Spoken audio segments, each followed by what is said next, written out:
current, Candid. and Chill. Welcome to Charged Up, The Electron's first ever podcast where we talk about the latest happenings. and current events concerning the Scientian community. Stay tuned.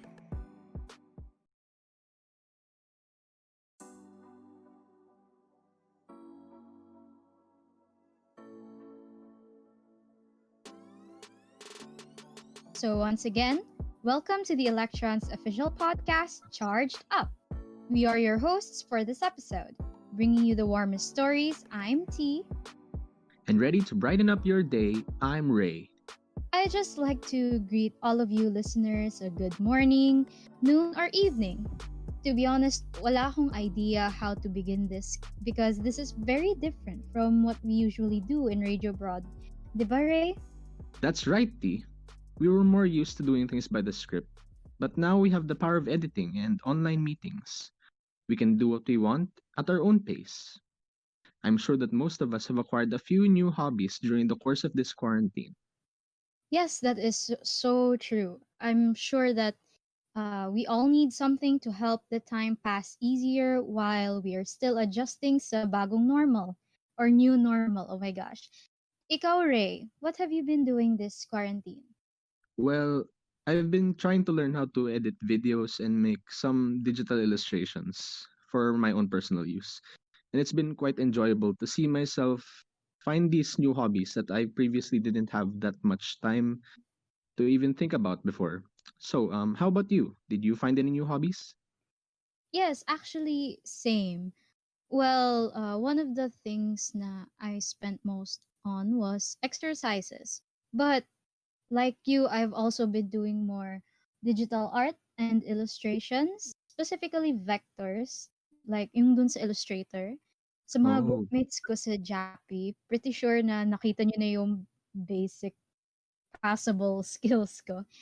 And I agree na very enjoyable mag-venture into something new because it's like finding yourself, diba? And just because it's new doesn't mean na hindi siya magiging enjoyable. that's right, T.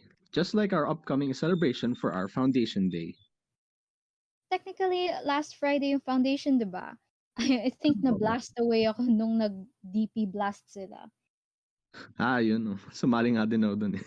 Yeah, actually ako rin. Pero my gosh, nakita ko yung napakaganda mong black and white the side profile. Ay, wow. Dali guys, Shoutout i-add pala niyo dun sa po. may photographer nun, si Leah Odolor. Okay. Yeah. Anyways, moving on. Well, ano kaya meron for the upcoming week? May alam ka ba? Actually, I'm not sure, T. Pero buti na lang we have some people with us today who can enlighten us with things we can look forward to this week. Well, technically, we don't have the guests with us as we are recording this. But, of course, with the magic of editing, syempre, magmumukhang kausap natin sila right now. So, Ooh. without further ado, let's move on to our first guest. For our first interview, joining us today are two co-hosts, Lian and Carl. Say hi first. Hi, I'm Lian. Hello, you know who I am. Okay, so, syempre, sa interviewing naman tayo. Hi, you're a grade 7 student, diba? Please introduce yourself. Hello, my name is Emerson Lina from grade 7 Sarah. Oh, you're from grade 7, Sarah. Sarah Geronimo. Charot, okay, go. Corny, oh my God. From saang school ka nang galing before you went and applied for Kisay? I'm from a public school, General Ross Elementary School. Public, private school. Private school ako galing. I don't relate. Sorry. Charot. That's rude. Public school Malakas. Yes, I know a lot of people from public schools that are really, really talented and really passionate about studying and things.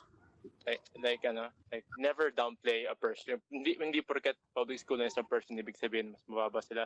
So yung mga ma-prideful diyan, hello po.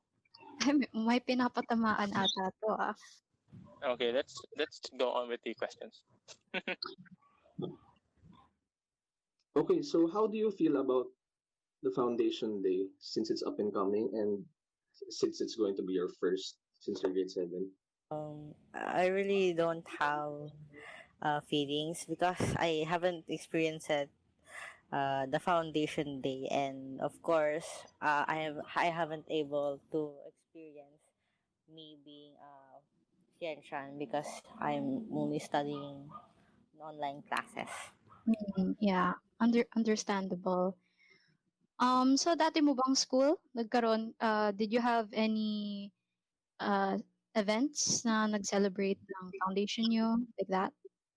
Unfortunately, no po. We don't have any foundation day.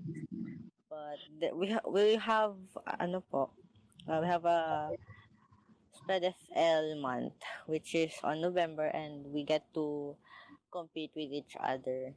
So nakasali ka ba sa mga competition na yun? What kinds of events did you participate in? No, is it like fun competition or like serious competition na kailangan ko manalo ganun?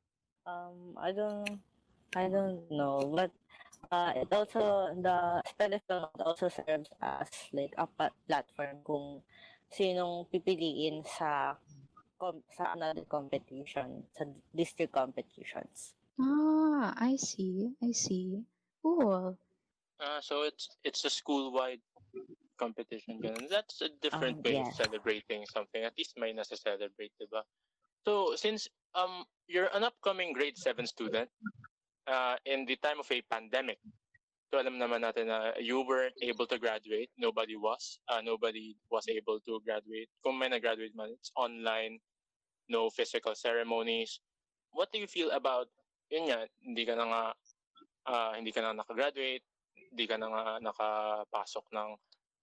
makapasok ng eskwelahan physically, then you won't be able to celebrate one of the most expected for and one of the most excitable moments for a Scientian student. Yeah, the Foundation Day celebration. Maraming events na nangyayari usually pag Foundation Month. Sayang. Of course, I feel sad because hindi po ako makakatakas sa gawaing bahay. So, yes, no takas here po. But at the same time, I think this helps you to grow, and yes, this helps you to be a better person and to be able to use gadgets in a good way. Yeah, to be able to celebrate these kinds of important dates kahit na online, which is why we're very blessed na we have technology like this na during this pandemic. Ikaw, Emerson, how do you think Kisai should celebrate its Foundation Day in the time of the pandemic? How do you think it should be done online? I think it should be the same as any other year, but I think my suggestion is that they would also be having webinars. So you expect to see mga seminars, mga programs pero online, ganun? Pa? Siyempre, yun na naman pwede, online seminar, bawal pa physical. Yes. Especially if On under webinars. 21. Yes, webinars po about about mental health of the students, because I think today it is very depressing to stay in a house for 6 months. Ay, actually, di ba nagkaroon din ng mental health webinar mga last month? Yeah. Na-feature yun sa page natin. What do you think about that Was webinar? it senior high school webinar? Or was it Okay. school-wide? Any webinar po. Tingin mo ano yung magiging magandang topic for webinars? Especially since it's Foundation Day. Tingin mo Yeah. ba maganda lang dapat na educational or pwede rin na celebration, ganun, or Yeah, like mga talent shows or Or interactive din showcasing. dapat, di ba? Hmm. Well, so ikaw, what would you like to see in celebration of the school's Foundation Day? Gusto mo ba mga educational na webinars? Or gusto mo ba mga programs with Scientians showcasing their talents? Where we can contribute our own videos? Gusto mo ba yung teachers magpakita? Ikaw, what would you personally like to see? Both of them. And actually, I want the Scientian community to see the talents of other people. I would like them to see the QC scholars. Because they are very talented po. Tama, tama. So, Scientians, hindi lang naman aral, di ba? And do you have any talents, Emerson? po, Do you have any talents that you know of? yes, I was a former children choir member at the QC Oh, Oh, sample. Pwede ba? um, I guess so. I guess. In-on the spot nyo naman si Emerson. I'm ready. wow. Okay. Wow, ready sana already. Sige, go. Sa iyong ngiti, ako'y nahuhumaling. At sa tuwing ikaw ay gagalaw, ang mundo ko'y tumitigil. Ang pangalan mo, sinisigaw ng puso. Sana'y mapansin mo rin ang lihim ko pagtingin. wow. Wow naman, may Ayan pagganyan si Emerson. Sige, kung meron mga pagganyan ng kisay, I expect Yes, i-recruit ka more. namin. Invite ka namin. So, Panlaban na yan. aside from siguro, from yun nga, yung talent shows, maganda rin siguro kung magkakaroon ng online games para feel na feel Oh yung yeah, true. Foundation Day. Kasi may mga booths din. Oo, yun. Okay, yun din. Iconic din yung mga booths. And na-miss ko rin ng Foundation Day, to be honest. I think there should be like a platform where like you can purchase to have like with students, K-pop students and other, so Oh, like yung interests they nila. will, yes, they will be able to express their selves through their preferred community. Yung sa may booths, so how do you think we'll be able to like recreate the feeling of being in those booths, like yung interaction through online? Kasi hindi man pwedeng maglapit-lapitan, social distancing and all. Ay, alam niyo yun, pwede rin sa VR. Though hindi tayo Wow. sa VR. Pero, yun yung close. Ate, I'm not the richest person in the world. I'm not rich. True. Oo nga, I alam can't- mo yung I can't afford. $400. Alam niyo yung diba? Parang Queen- 360 na pictures. Pwede Yeah. siguro ganun. Oh, pwede po sa cellphone, yes. Queen memes na lang ganun. Okay, so, do you think na magiging successful ang natin? Celebration ng Foundation Day. And how would you, ano maging criteria mo for its success? O how would you judge na Wow, may criteria. O kasi hindi ko naisip, ano ba yung word for criteria? Yun. Hello, Emerson? Yes. Pakidalawang baso. Okay. I honestly don't have any criteria. As long as the Kisai Facebook page is able to recognize the Foundation Day, and there are many who participate naman, I think it's a success. Ang simple person lang pala si Emerson. Tsaka maganda No. yung inano niya na as long as lahat makaka-celebrate. So, yes. I think yun naman talaga natin. Yeah, I think yun naman talaga yung essence ng celebration. everyone gets to share or feel the spirit of the event. So, Oo uh, na even in the comforts of our home, we're still yeah, connected to the Scientian community. Ayan. Yes. Oh, thank Okay, you, so Yes. Emerson. naka 11 minutes na tayo. Thank you, Emerson, for coming here today. And if you have any last messages, sana pass to say to Kisai, what would it be? yeah. Any messages you want to share? I would like the Scientian community to the talented Scientian community na mag-join sa QC Padfi if they are interested because they give allowances for the good naman, and they make they make your talent shine brighter. Okay, Emerson, thank you for your time and your Okay. messages. Okay. Yes. Thank you. So for our next guest naman, we have our grade 12 SSG president. So please tell us more about yourself. Hello, I'm Trisha Desagon, the current SSG president of Kisai. So, uh, what do I say pa ba? I'm from grade 12 na may 10 strap. Ano lang.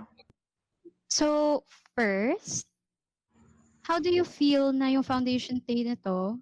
Last mo na, since grade 12, graduate na tayo pareho. I feel very sad that this is the way. I feel very sad that this is the way we're celebrating our last foundation day in Kisai. Especially with the fact that we had so many plans for the Shenchen community, so we were really restricted. So yeah. Yeah. Also, Sayang. nagmamadali. Hindi naman pwede tanungin kung kamusta. How are you doing since baka nga marami kayong ginagawa sa SSG given na Sorry mas naman. mas mahirap rin mag-setup ng foundation day in the time of a pandemic. Actually, yes, I can see that it's much more stressing right now compared to the years before because I've been in the SSG before and I've planned for band nights, but it's harder right now because of all the restrictions. Yeah, as I said, kanina. Like it's so hard when all the meetings are held at the same time. So hassle, I can say, and super draining rin mentally and emotionally because you don't have anyone with you and you're just alone most of the time. So yeah, it just takes a toll on you. Pero kaya naman.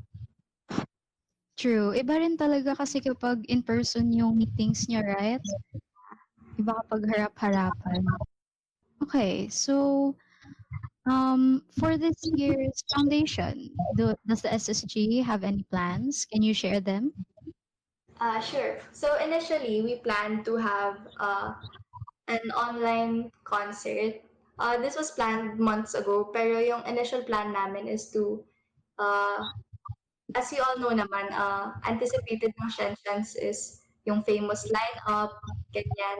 Pero this year, we rearranged our priorities. Hindi naman priority na mag-invite ng sikat na artist. Our number one priority for now is to raise funds so we can help the workers of Kisay. So, initially, dapat project ng SSG is, yun nga, benefit concert, and then all the proceeds will go to the workers that are in a no work, no pay condition.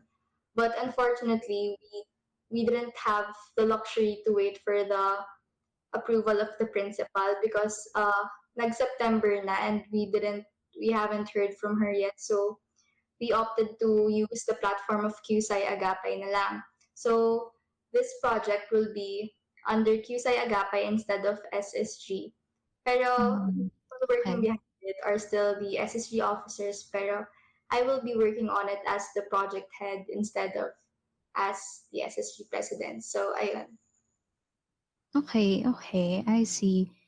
So, what about this event should we look forward to? Sinong mga makikita namin sa concert?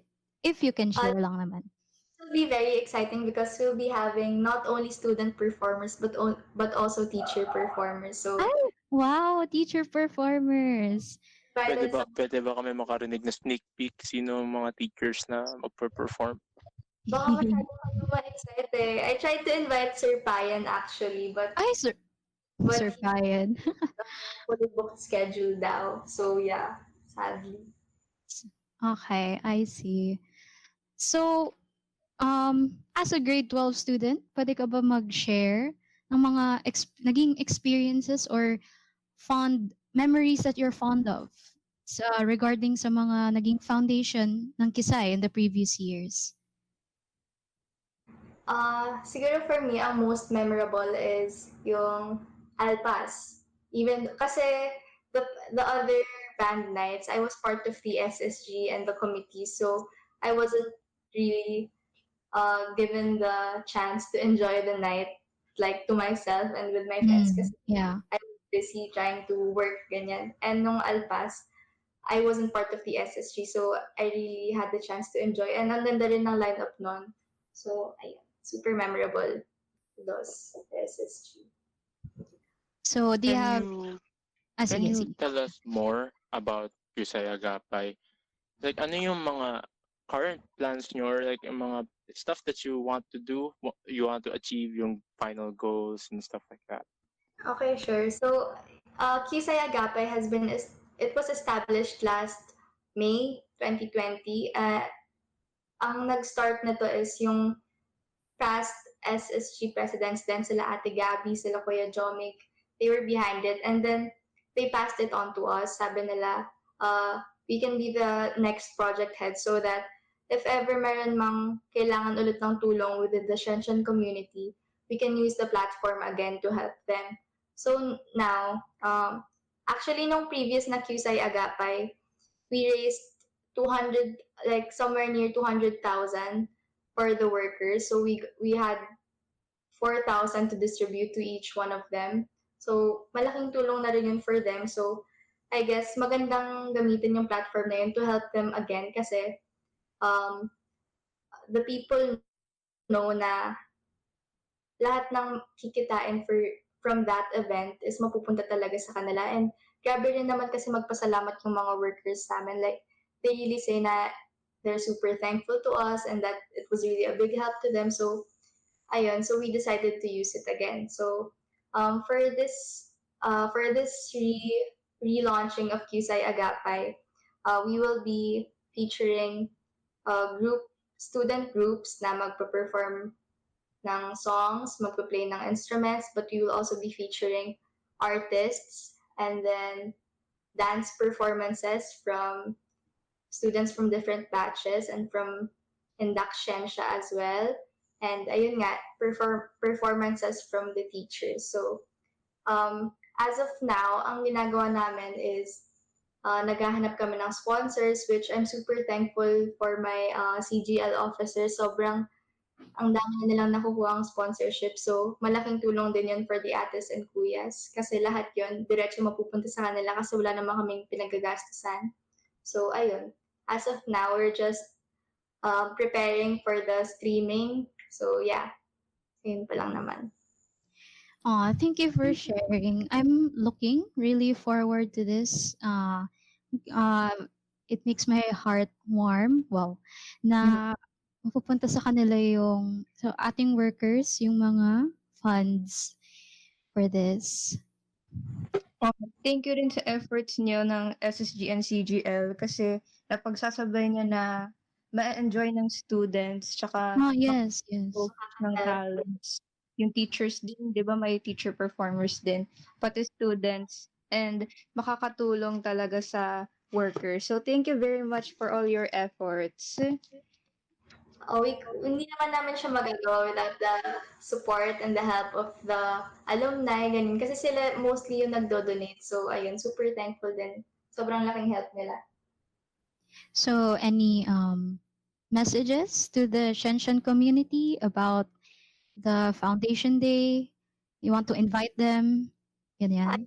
I'd like to invite everyone to please support the relaunching of QSI Agapay for our 53rd Foundation Day. This will be in collaboration with the Alumni Association Batch 1995.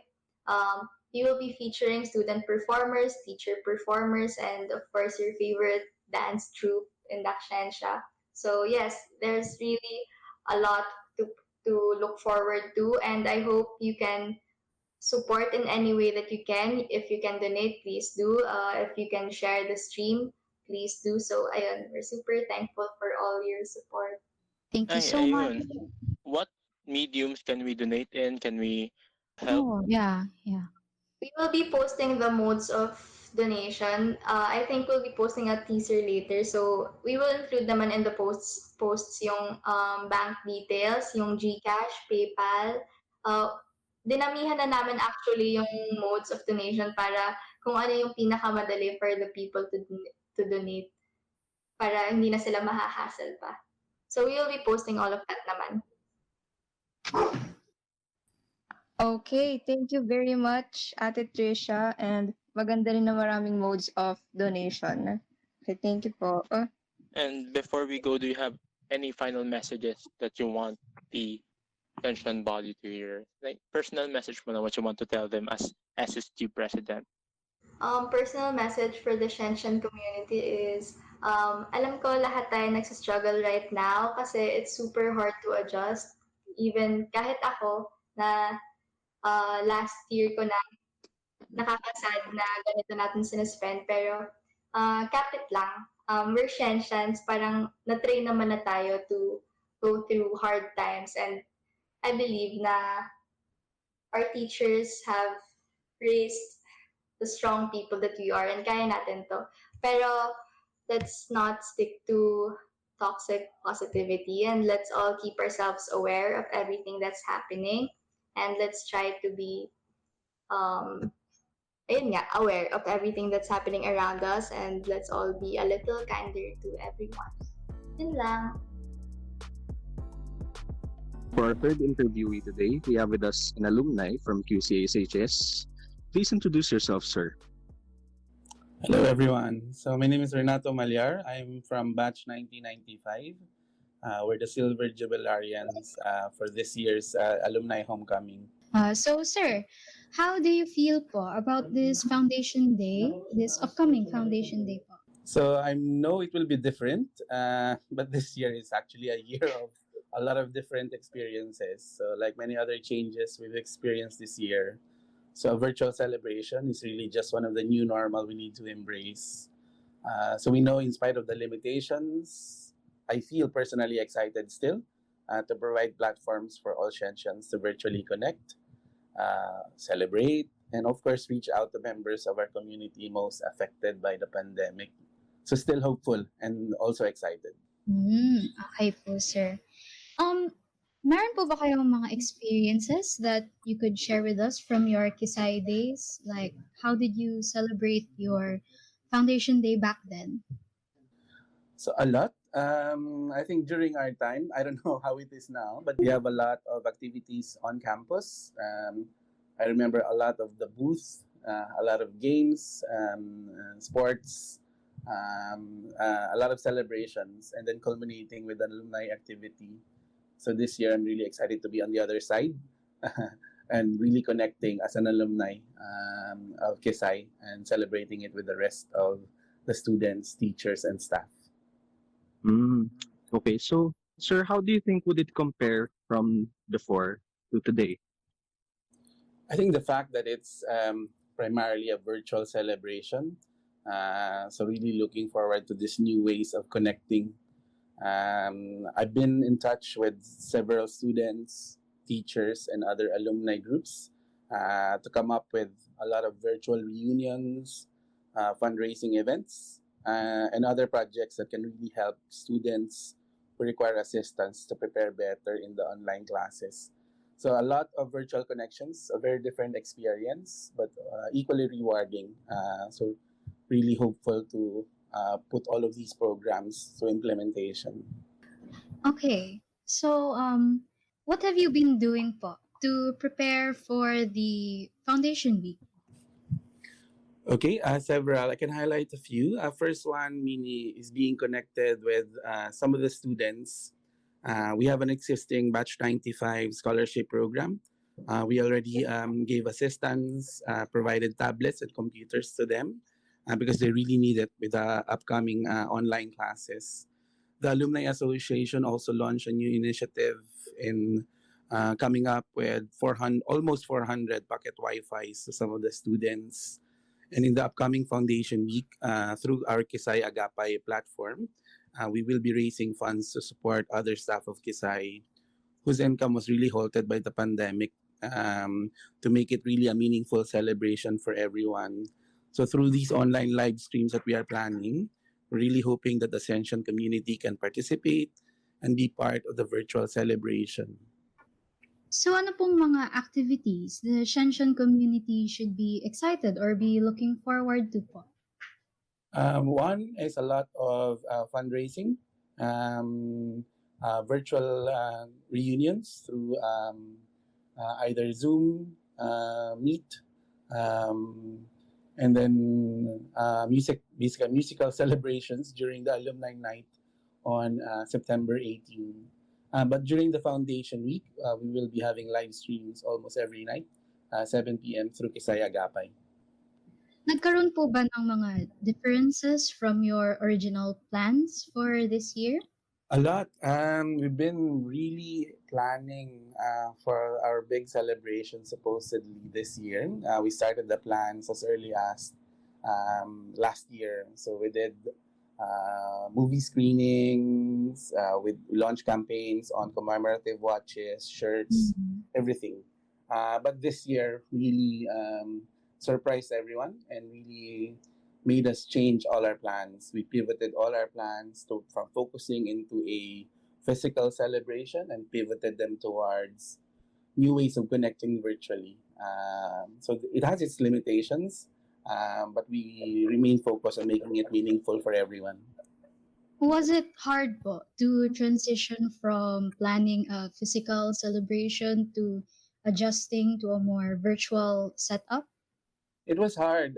It was hard primarily because first we need to deal with the disappointment on coming up with big events into smaller events. So that transition alone is difficult by itself because the organizing committee really prepared early, but everyone was caught by surprise this year. And then the second struggle is really making everyone engage and sustain the participation because virtual connections has its challenges by itself, no? But we were able to keep that momentum going, leading to this Foundation Week. It's a smaller celebration, smaller than we anticipated, but we're hoping to reach a wider audience through digital. Oo nga po sir, ang hirap po din mag-ayos ng mga orientations ngayon by this time. Correct. So even in a career orientation talk, so I'll be part of a career orientation talk during the Foundation Week. So delivering that virtually, I'm sure it will be a different experience for me as well. Yes po, yung mga teachers nga po ngayon, they're spending more time on preparing for the online classes. Wala pa po silang masyadong na plan for foundation sa pagkakaalam ko po. Oh, even the teachers that I talk to, they're all saying the same thing. You know, it's a different experience. Yes. They're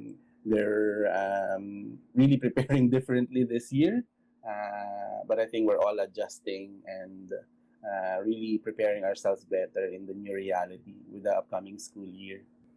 We commend you, sir. Ang dami pong mga kailangan gawin, pero thankful po kami na you're doing all this for the Scientian community and yung mga staff po. So, thank you. Oh, nice. But I think it's everyone. It's something that everyone can relate to because this is a change that's been happening in the industry, in the academe, even in our personal lives. You know, we have to change our perspective and really adjust to these new realities. So, how are you po, sir? Like, on a personal level, nahirapan po ba kayo mag-adjust to this new format?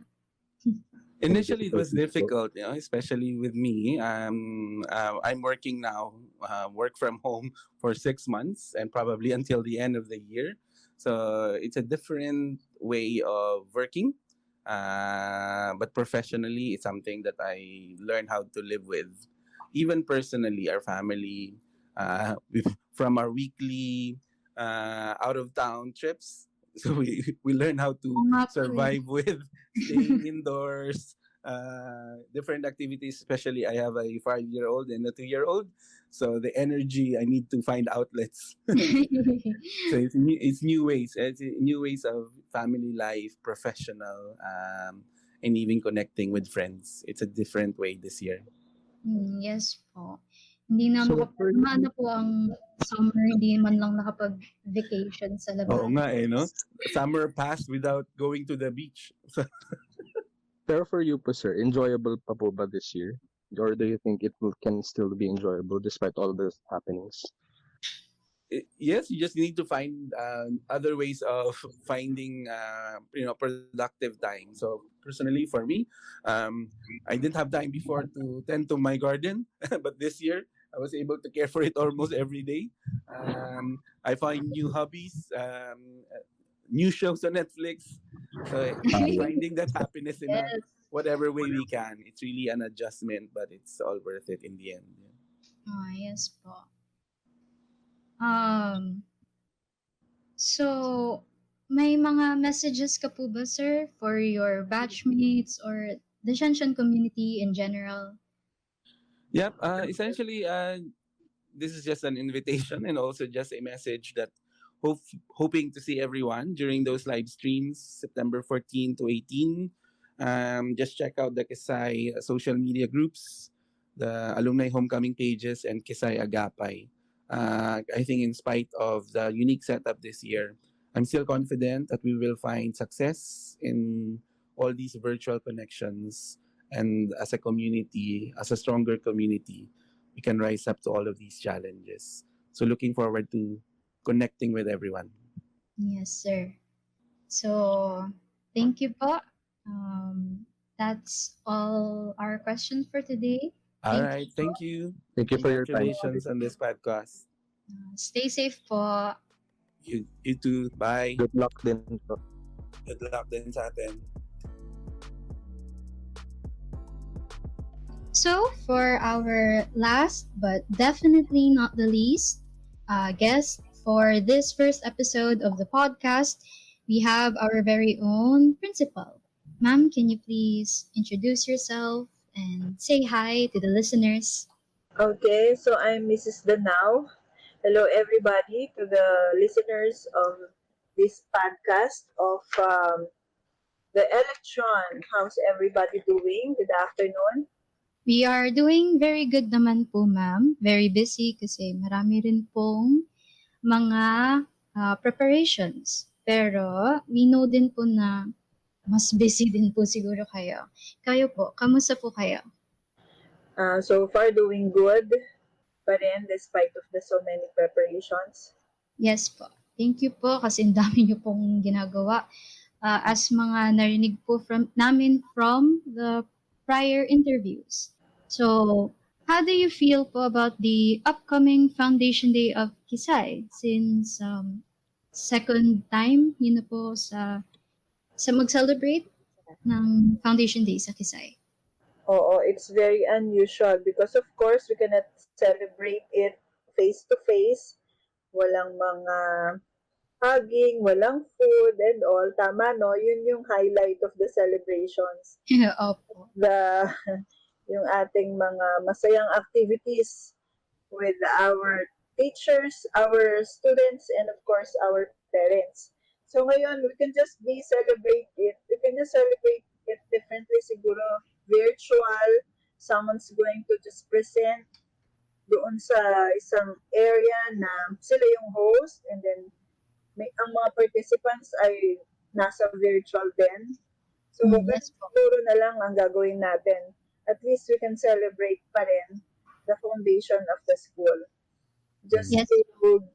just to honor the school and those who started the school. Yeah.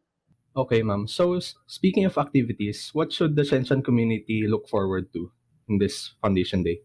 I've already talked to the SSG and the admin part, the admin who's in charge of the celebration and the communication on how we will celebrate the foundation. So I'm just expecting a simple but very innovative way of celebrating our foundation.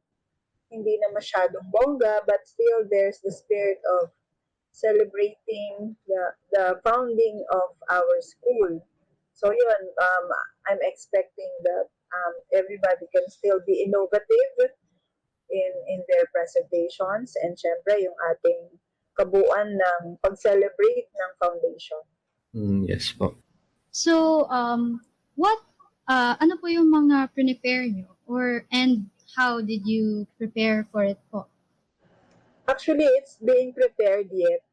There's ongoing communication with the person in charge from the admin, with the SSG, with I think alumni or is going to do something for the school, and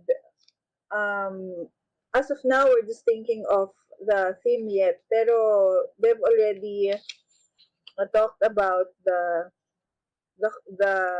celebration of our foundation. Meron ng mga initial preparations yung ating mga concerned people from the SSG, alumni, and faculty. And Okay. the administration. Okay pa. Okay, ma'am. So, were there any difficulties that you faced during the preparations? For our foundation, of course, yun palang pag-uusap, mahirap na, di ba? No? Yung meeting each other virtually and yung collaborations, syempre po, may mga hindrances din. Alam naman natin na hindi madaling mag-meet this time dahil ang net natin, we have to consider the strength of our net. And of course, syempre, yung ating time allotment for meetings, kasi nga ang daming kailangan i-prepare pa and all. So, kailangan bigyan ng oras. Yung oras yung isa sa mga concern. Plus, syempre, yung ating technicalities on how we will present it or how we will do it innovatively and virtually. Yun yung mga concerns natin this time. Technical preparations and persons involved who will be tapped to be part of the program. Ayan po. Last na po, ma'am. Did any of your initial plans differ from yung original intended plans niyo? Yeah, of course. Instead of having it virtual, physical, ang laki ng difference, di ba, no? Ayun, ang lakas na ng ulan. Ang laki na ng difference. Now we have to adjust with how we will do it from the physical preparations, physical way of celebrating the foundation to virtual. Malaki ang difference kasi. Pero siguro mas magaan ang celebration kapag virtual kasi hindi na masyadong maraming tao. We just need to tap specific persons and then siguro i-post natin yun. Ang challenge is technical. I-post natin or ila-live broadcast natin sa ating FB page. So, ganun siguro yung mga preparations natin. Yes po. Yeah. Looking forward to it. Yes. So, before we wrap things up po, ma'am, do you have any messages for our Scientian community and for our listeners here in our podcast today? Yeah, to the Scientian community, especially to our students, just be focused on what you would still want to achieve despite the different modality that we are in now. You'll be staying in your house and then you'll just be talking to your teachers virtually. However, having that, we can still continue our education. This will pass. Just remember that this situation will pass. It will be it will go back to the new normal siguro kung ano pa man yung magiging normal natin. So just continue your education. Have more patience in accomplishing all your activities is online. At saka syempre, have more patience in our net. Yung net natin ang concern natin, di ba?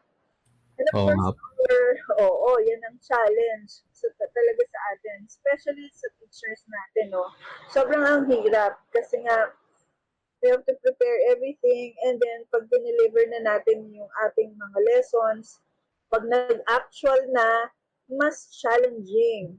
So, dadagdagan pa natin ang ating pasensya kasi kakaiba talaga na magturo online, lalo na pag hindi maganda ang net natin. Oo nga po, minsan naglalag po. Yeah, masakit sa ulo at saka, yun, masakit sa ulo, mahirap mag-collect ng data, mag-transpire ng messages. And to the parents naman, just continue helping us or helping your kids at home. Kasi hindi namin sila nakikita, kayo po nakakakita. We trust you that the support you're giving your kids is still 100%. Yung values ng pagtuturo na supposed to be ay kami ang gumagawa. We believe na parents can do that also. At yun po, of course, our supporters, the LGU and the SDOQC, for their support. We just want to thank them for their initiatives. Yan po, that to make our learners learn easily, marami silang binibigay na support. So, we just like to thank everybody so that we can make this teaching and learning the new normal a success. So, yan po. Thank you so much to all. And thank you, podcast members. Thank you so much. Thank you rin po, ma'am, for Thank you, attending our ma'am. podcast Thank you so today. much. Ayan, so there are so many things to look forward to pala this upcoming week, these upcoming days. Ikaw, Ray, what are you looking forward to the most? Ang dami. Pero if I were to pick, I think it would be the career orientation because who doesn't want to know what they will be when they grow up? Uwe, excited ka lang kasi tayo rin mag-host dun eh. Yes. Well, ako naman, I think most excited for yung online concert or talent show natin. Oh, excited nga rin ako dun eh. Excited kong makita yung mga talents ng ating mga Scientian community and all of the things that they can do. And props din dun sa mga nag-manage nung activity na to dahil siguro sobrang hirap din i-manage yung mga ganyan na online activity. Yeah, So yun. so true. So guys, to all our listeners, please go follow the social media accounts of the Alumni Association, the SSG, and all the other people na nagmamanage ng ating celebration for Foundation Day. They've been working very hard despite the shift to online, despite their adaptation to the new normal. And I hope we all enjoy our 53rd Foundation celebration. So that's it for this first episode of Charged Up with the Electron. So once again, bringing you the warmest stories, I'm T. And here to brighten up your day, I'm Ray. Thank you and good day.